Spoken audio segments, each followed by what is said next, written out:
এই জুন মাসের মধ্যে প্রায় 20 থেকে 22 কোটি টাকার কাজের টেন্ডার হতে যাচ্ছে। আমি এতটুকু আশ্বস্ত করব, জুলাইয়ের মধ্যে হয়তো কাজ আমরা শেষ করতে পারবো না, কিন্তু আমি টেন্ডার দিয়ে যেতে পারবো। আমি আপনাদের কাছে ক্ষমা প্রার্থী এই কারণে যে আমাদের প্রথম যে ডিপিপিটা করা হয়েছিল সেটা আমার ইঞ্জিনিয়াররা করেছিল, এবং আমাদের নতুন, যখন আমরা একদম নতুন সিটি কর্পোরেশন, সরকারের ওই নিয়মগুলো এভাবে আমরা জানতাম না, যার ফলে আমাদের একটু অসুবিধা হয়েছিল। কোনো ওয়ার্ডে কাজ বেশি, কোনো ওয়ার্ডে কাজ কম হয়ে গিয়েছিল। তবে 1 নম্বর ওয়ার্ডের কাজ এখন অনেক বেশি হবে জায়গা প্রজেক্টের মাধ্যমে এবং ওয়ার্ল্ড ব্যাংকের প্রজেক্টের মাধ্যমে। আপনাদের দুঃখ কষ্ট থাকবে না ইনশাল্লাহ। আর আমি আরেকটা কথা এখানে বলতে চাচ্ছি, আমাদের এক সাংবাদিক ভাই এখানে দীপ্ত টেলিভিশনের, উনি কয়েকটা কোশ্চেন করেছেন। পরিবেশের কোশ্চেনটার উত্তর আমি দিব না, কারণ এটা পরিবেশ ডিপার্টমেন্ট আছে, এটা পরিবেশ দেখবে। ডিএনডি খালের কথা বলেছেন, আমি কিন্তু অলরেডি কয়েকবার উচ্চারণ করেছি যে আমরা কিন্তু দায়িত্ব পেয়েছি মাত্র 4 বছর, দীর্ঘদিন যাবৎ না। আপনারা ভুক্তভোগী দীর্ঘদিনের, ডিএনডিবাসী দীর্ঘদিন যাবৎ ভুক্তভোগী পানির জন্য, জলাবদ্ধতার জন্য। কিন্তু আমরা 4 বছরে আমার মনে 1 নম্বর থেকে 9 নম্বর ওয়ার্ডে শুধু 1 নম্বরে কম কাজ হয়েছে, বাকি সবগুলি কাজে যথেষ্ট পরিমাণে ড্রেন হয়েছে। আমি চেষ্টা করব যে খালের কাজটা আমরা দ্রুত কীভাবে জুনের মধ্যে, এই জন্যই কিন্তু আজকের এই জনতার মুখোমুখি, যেহেতু জায়গার আমাদের একটা পয়েন্ট এটা আছে। আর একটা কোশ্চেন আপনি করেছিলেন, আমার ঠিক মনে নেই কোন রাস্তার কথা জানি বলেছেন, তবে আমি এটুকুই বলবো যে আপনাদের কোশ্চেনের উত্তর মোটামুটি দিতে পেরেছি। আরেকটা হলো আপনার 3 নম্বর ওয়ার্ড, আমাদের বীর মুক্তিযোদ্ধা, উনি বলেছেন এমন অবস্থা, হাঁটতে পারে না, কোনো কাজ হয় নাই। আমি মুক্তিযোদ্ধার প্রতি সম্মান রেখে বলতে চাই, আপনার ওয়ার্ডের ট্যাক্সের চাহিদা হলো মাত্র 1 কোটি টাকা, তার মধ্যে আমি 36 লক্ষ টাকা মাত্র ট্যাক্স পেয়েছি, কাজ করেছি প্রায় 14 কোটি টাকা। 1 কোটি টাকা আমার ট্যাক্সের চাহিদা, ট্যাক্স আদায় করতে পেরেছি 36 লক্ষ টাকা, কাজ করেছি 14 কোটি টাকা। আমি জানি ওই ওয়ার্ডে আরও অনেক পরিমাণে কাজের প্রয়োজন, এবং ইতিমধ্যেই আমরা অনেকগুলি টেন্ডার দিয়েছি। আগামী 2 সপ্তাহের মধ্যে আপনার এখানে আরও টেন্ডার হচ্ছে। এত আমি শুধু পরিশেষে আমি আর কথা না বাড়িয়ে, কারণ সকলেরই একই রকমের কোশ্চেন, একই রকমের, আমি জানি না আর কি কিছু বাকি রেখে গেলাম কিনা। আমাদের এই জলাবদ্ধতা পলিথিনের কথা যেটা বলেছিলেন আমাদের, হ্যাঁ, এইটা কিন্তু আমাদের নিজেদের একটু অ্যাওয়ারনেস হতে হবে যে এই পলিথিনের ব্যাপারে, যেহেতু আপনারা পরিবেশ নিয়ে আন্দোলন করেন, আপনি বাবার একজন সদস্য, আমি বলবো যে আপনাদের আন্দোলনের সাথে আমি শরীক হতে চাই। এই পলিথিনের বিরুদ্ধে নারায়ণগঞ্জ সিটি কর্পোরেশন আপনাদের সাথে হয়ে আন্দোলন করতে চায়। এবং এই পলিথিন না, শুধু আপনারা দেখেন ড্রেনের মধ্যে অনেকেই শুধু পলিথিন না, ডাবের খোসা থেকে শুরু করে ল্যাব, তুষক, বালি সবই এখানে পাওয়া যায়। এটা আমাদের নিজেদের সচেতন হতে হবে।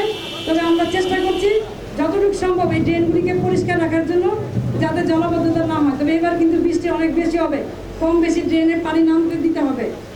আমি আমাদের তুফাজ্জল সাহেব একটা কোশ্চেন করছে, কবে মন্ত্রী মহোদয়ের কাছে যাব। ইতিমধ্যেই মন্ত্রী মহোদয়ের সাথে কথা বলে এসেছি।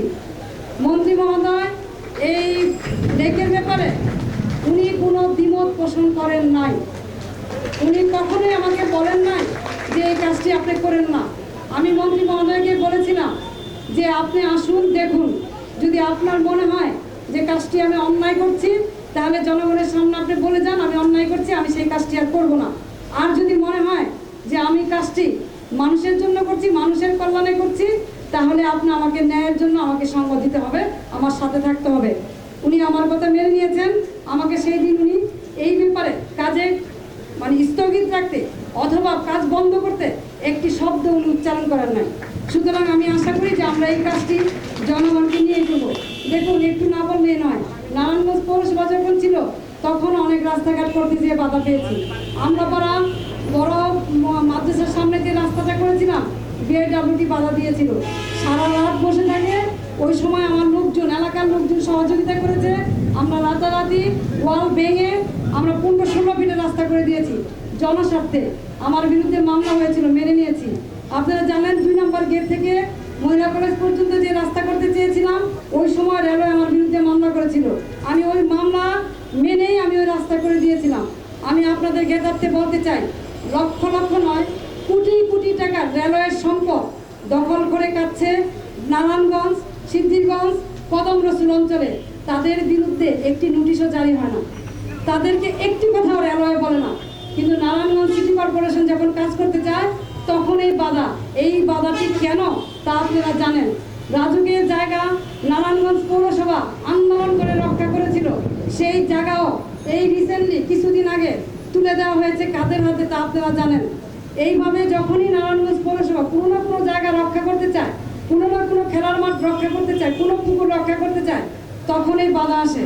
কিন্তু কোটি কোটি টাকার সম্পদ যারা দখল করে খাচ্ছে তাদের কিন্তু কোনো বাধা দেওয়া হচ্ছে না।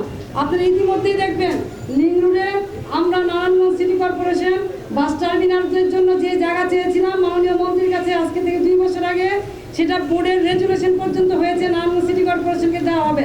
কিন্তু কে বা কারা ওইখানে বালি ভরাট করে সাইনবোর্ড লাগাচ্ছে। নারায়ণগঞ্জ সিটি কর্পোরেশন আপনার স্ট্যাচু করতে চেয়েছিল, সিটি কর্পোরেশনকে অনুমতি দেওয়া হয় না। রাতের আধারে কে বা কারা সাইনবোর্ডের মধ্যে করে ফেলছে, কিন্তু কোনো কথা নাই। যখনই নারায়ণগঞ্জ সিটি কর্পোরেশন কিছু করতে যায় তখনই বাধা আসে। এই বাধাগুলি কেন আপনারা জানেন? আমার এক ভাই এখানে সাংবাদিক ভাই কোশ্চেন করেছে দীপ্ত টেলিভিশনের, আপনি কি বাধা মানবেন নাকি ষড়যন্ত্র মেরে চুপ হয়ে যাবেন না এগিয়ে যাবেন? আমি যখন 12 বছরে থামি নাই, আগামী ডিসেম্বর পর্যন্ত থামবো না। আর এই থামা কোনো অবস্থাতেই রাখতে পারবে না, কারণ আমি যা করি তা আল্লাহ এবং রসুলকে হাজির নাজির করে করি। অন্যায় মানুষের সাথে করি নাই, 2 পয়সা কারো মারি নাই, 1 টাকাও চুরি করি নাই, ভয় কাউকে পাই না, কাউকে পাবো না, আল্লাহকে ছাড়া ভয় পাই না। সুতরাং কাজ আমি করেই যাব, যেহেতু আমার উদ্দেশ্য সৎ, কোনো না কোনোভাবে সেই কাজ হবেই। কারণ কাজে যদি বাধা না আসে সেই কাজে মজাও নাই। আপনারা বাধা আসছে দেখে আজকে এত কোশ্চেন করছেন, আর আমার মনোবল বেড়ে যাচ্ছে আপনাদেরকে পাশে পেয়ে। সুতরাং কাজ হবে। এইখানে বসে থেকে শপথ নিয়ে যারা এই ধরনের কর্মকাণ্ড করে পিছনে থেকে, তাদেরকে আমি বলবো শুধু এতটুকু, কা পুরুষের মতো কা মহিলার মতো ওই দূরে না থেকে আমাকে মোকাবেলা করুন। আমি আপনাদের সকল ষড়যন্ত্র মোকাবেলা করার জন্য প্রস্তুত। আবারও বলবো, আমার নিরীহ কোনো ঠিকাদারকে এইভাবে মামলা দিয়ে আমার নামে ইজ্জত হরণ করে ব্যানার লাগিয়ে পোস্টার লাগিয়ে আমাকে তথাকথিত নারীর মতো থামিয়ে রাখতে পারবেন না। কলমের পবিত্রতা রক্ষা করুন, না হলে আপনাদের এই লেখা, আপনাদের এই যে মা বোনদের নিয়ে যে ছিনিমিনি খেলা, এগুলি সব কিন্তু আপনাদের উপর দিয়ে যাবে। জনগণ যখন খেপে যাবে রোধ কিন্তু করতে পারবেন না। আমি কিন্তু শান্ত পরিবেশ, এভাবে শান্ত থাকবো না। বারবার আমাকে আঘাত করা হচ্ছে, আমার বাইকে গ্রেপ্তার করা হয়েছে, আমার বাইকটাকে গ্রেপ্তার করা হয়েছে, আমার আত্মীয় স্বজনকে গ্রেপ্তার করা হয়েছে। কোনো কিছু হলেই ঠিকাদার সুফিয়ান, এই যে তাবিজ, এই যে তকমা, এই তকমা দিয়ে আমার ইজ্জত হরণ করা যাবে না। কারণ নারায়ণগঞ্জ শহরে আমি নাজমা রহমানও নই, আমি আকরাম সাবু নই, আমি অন্য সাবু নই যে এখান থেকে পালিয়ে যাব। আমার জন্মস্থান নারায়ণগঞ্জ, আমার বিনাবাড়ি নারায়ণগঞ্জ। আমার দাদা একজন কৃষক ছিল, চুনকা একজন অশিক্ষিত ছিল, মেট্রিক পাস ছিল। আমি তারই মেয়ে আইবি ডাক্তার হয়েছি। আমার বিনা মাটি, 14 পুরুষের মাটি এই নারায়ণগঞ্জ শহর। আমি পালিয়ে যাব না অন্য কোথাও। সুতরাং আমাকে আপনারা সাংবাদিক ভাইয়েরা দয়া করে ওই কথা লিখে বয়ফ্রেন্ড নিয়ে ঘুরে বেড়াবো, আপনারা ওই লিখবেন প্রিয় আবু সুফিয়ান, আর আমি লজ্জায় মাথা ঢেকে আমি এখান থেকে চলে যাব, তা হবে না। আমি তথাকথিত নারী না, কথাটা বারবার মনে রাখবেন। বোমটার আড়ালে যারা অপকর্ম করে বেড়ায়, যে সমস্ত পুরুষরা অপকর্ম করে বেড়ায়, সাহস থাকে তো বাপের বেটা হন, তাদের বিরুদ্ধে লিখুন। আইবির বিরুদ্ধে লেখলে পত্রিকা চলে, এই পত্রিকা চালানোর জন্য যা খুশি তাই লিখবেন না, বিবেকের কাছে প্রশ্ন করুন। আবারও বলছি, কলমের কালি শহীদের চেয়ে পবিত্র। অযথা এই কালিকে নষ্ট করে নিজেদের মা বোনকে, নিজের বউকে, নিজের সন্তানকে, নিজের বোনকে কলঙ্কিত করবেন না। যারা নারীদের ইজ্জত দিতে পারে না, যারা মাকে ইজ্জত দিতে পারে না, তারা কুলাঙ্গার। আবারও বলতে চাই, এই শহরে নির্বাচিত হয়ে আসছি, আপনাদের পাশে থাকবো, কোথাও যাব না। প্রতিটা নির্যাতিত মানুষের পাশে থাকবো, ত্বকী হত্যার পাশে থাকবো, আশিক হত্যার পাশে থাকবো, চঞ্চল হত্যার পাশে থাকবো, সকল ধরনের পাশে থাকবো। রফিউর রব্বির অত্যাচারের বিরুদ্ধে থাকবো, সমস্ত ঠিকাদারের বিরুদ্ধে যারা অত্যাচার করছে তার বিরুদ্ধে থাকবো। ঠিকাদারকে পুনরায় আশ্বস্ত করতে চাই, এই পর্যন্ত 3-4টা মামলা হয়েছে, আরও হবে। তারপর আমরা কাজ করবো, ঘাবড়াবেন না, আমি আছি। কেউ না থাকবো। এবং আমার দৃঢ় বিশ্বাস, কালকে আমার 2-4-5 জন যে কাউন্সিলর আমার পাশে এসে দাঁড়িয়েছে, তাদেরকে আমি ধন্যবাদ জানাবো। আমি ওইখানে আবারও বলি, আমি জাকিরকে এখানে ছুটে আনতে যাইনি, আমি সহমর্মিতার জন্য গিয়েছি যে ও এখানে আমার কাজ করতে যে সে অ্যারেস্ট হয়েছে। আমার বিরুদ্ধে মামলা করার কথা ছিল, না করে তাকে করেছে। যাই হোক, আমি অনেক কথা বলেছি, থামিয়ে রাখা যাবে না আইবিকে। যত বিপদে আসুক, যত কিছু আসুক। আমি জোট সরকারের আমলে পাশ করে এসেছি। আলিয়া মজ্জুম কাকে ভোট দিয়েছিল তখন মানুষ। 111-এর সময়ও অনেক কথা হয়েছে। রাতে জামাত, দিনে BNP, Manna, doctor Kamal, daily star, প্রথম আলো, এই সমস্ত কথা বলে আইবিকে থামানো যাবে না। আইবিদের চরিত্র দুই রকম নয়। আলী আহমদ চুনকার বিরুদ্ধে বহু ষড়যন্ত্র হয়েছে, আমার বিরুদ্ধে হচ্ছে। প্রত্যেকটা ষড়যন্ত্রের জবাব জনগণ দিবে এবং আমার কাজের মাধ্যমে পাবেন। এত সব কিছুর উদ্দেশ্য হলো এই, নারায়ণগঞ্জের একক নিয়ন্ত্রণ হতে দেব না। সমস্ত সেক্টর খাচ্ছেন, ভালোভাবে খান। আমার সাথে লেখা টাকা পয়সার কোনো দ্বন্দ্ব নাই। ট্রাক স্ট্যান্ড খাচ্ছেন, বাস স্ট্যান্ড খাচ্ছেন, ওই খেলাঘর খাচ্ছেন, কি খাচ্ছেন না খাচ্ছেন আমার দেখার ব্যাপার নাই।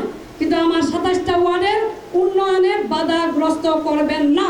যে করতে আসবেন তাই বিপদে পড়বেন, আমি বলে দিলাম। আমি অনেক দিন ধৈর্য ধরেছি, আমি আরো ধৈর্য ধরবো, কারণ আল্লাহ বলেছে সবুরে নাকি মেয়া বলে। আল্লাহ তো আমার কোনো কাজ অপূর্ণ রাখে নাই। এই পর্যন্ত সকল কাজ আল্লাহর রহমত হয়েছে।